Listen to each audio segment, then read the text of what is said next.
Долгожданная ночь в горах чуть ли не сорвалась. Встретив на безлюдной тропе свежие медвежьи следы, мы, оценив свой опыт, а точнее его отсутствие, решили вернуться вниз и разбить палатку на территории альплагеря Алибек, где мы и переночевали в неслыханном для похода комфорте, с электричеством и горячей водой в душе.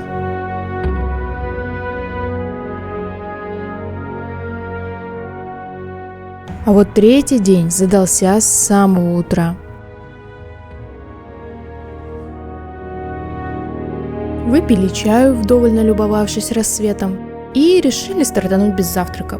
Подумали, лучше вернемся пораньше и наварим походного плова. И вот 6:30 мы уже на тропе. Раннее утро рисует на ней длинные тени, а впереди виден ледник Алибек. Где-то справа от него Турье озеро. Сюда мы и идем сегодня. Говорят, если прийти на озеро рано, можно встретить горных туров. Но мы будем рады, если уже медведя не встретим.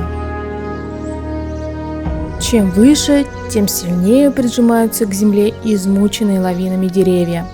Интересный факт, что лиственные деревья выживают в суровых лавинных зонах. Их стволы не ломаются под гнетом снега, а вот и без того редкие на такой высоте пихты остаются позади, в более безопасных зонах.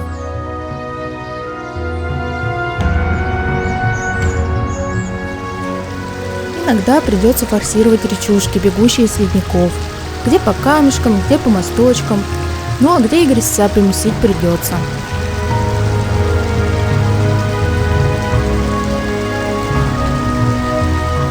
Но в основном тропа утоптанная и каменистая, с прекрасными видами на долину реки и на ледник Алибек.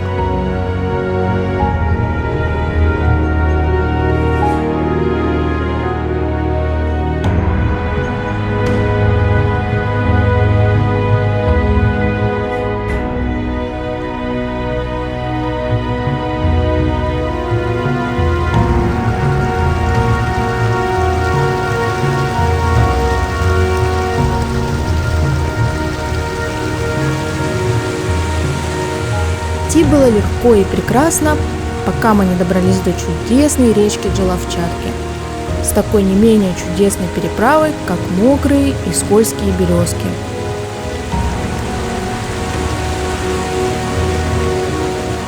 И тут в который раз порадовались трекинговым палкам.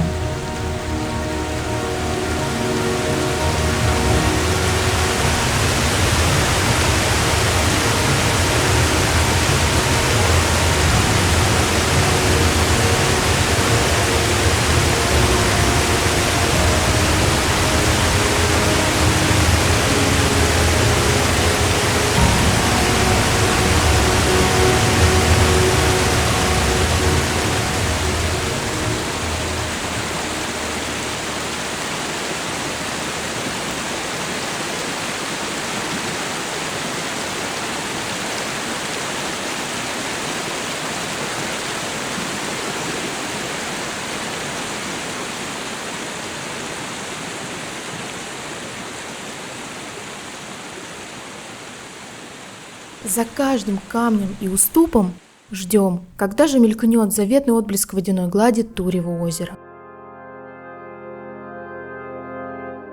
И есть в этом что-то, хоть и пройден этот маршрут уже миллионами ног, а все равно чувствуешь себя первооткрывателем.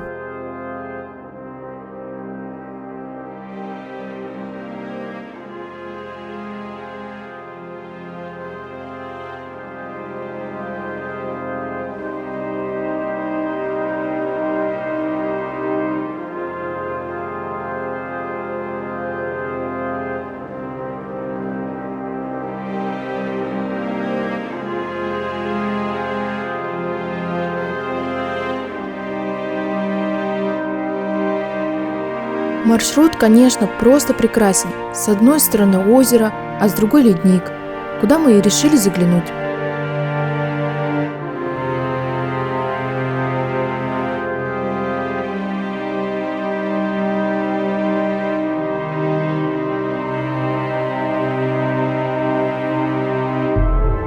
Вообще ледники – это исчезающая красота Кавказа. Они тают бешеными темпами. Например, этот что-то около 10 метров в год. А ведь всего лишь 100 лет назад территория Турева озера, например, была вообще подо льдом.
Конечно, хочется задержаться здесь подольше и полюбоваться в волю величием природы, послушать, как то ли где-то наверху, то ли вообще в соседнем ущелье с грохотом срываются ледяные глыбы.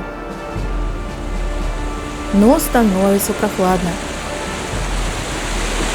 А обратно мы решили пойти другой тропой, через водопад Алибек. Конечно, закольцованность маршрута – это его огромный плюс.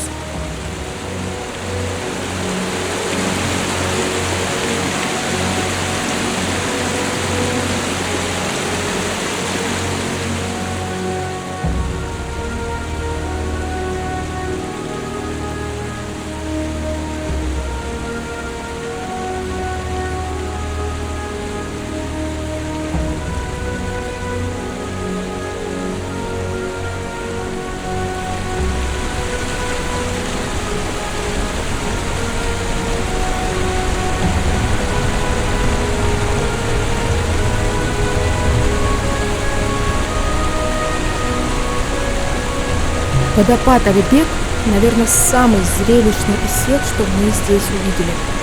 И самый молодой, всего лишь меньше 100 лет назад про него вообще никто не слышал.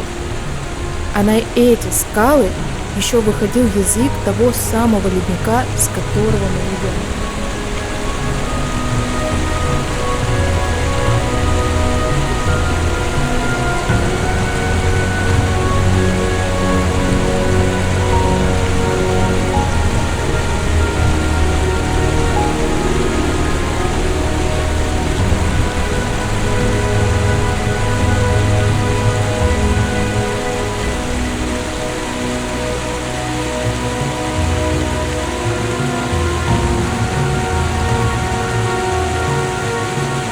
За этот день мы все-таки умудрились пройти по горам больше 20 километров. И довольно уставшие, толком даже и не евшие, спешим скорее вниз отдохнуть перед следующим походным днем.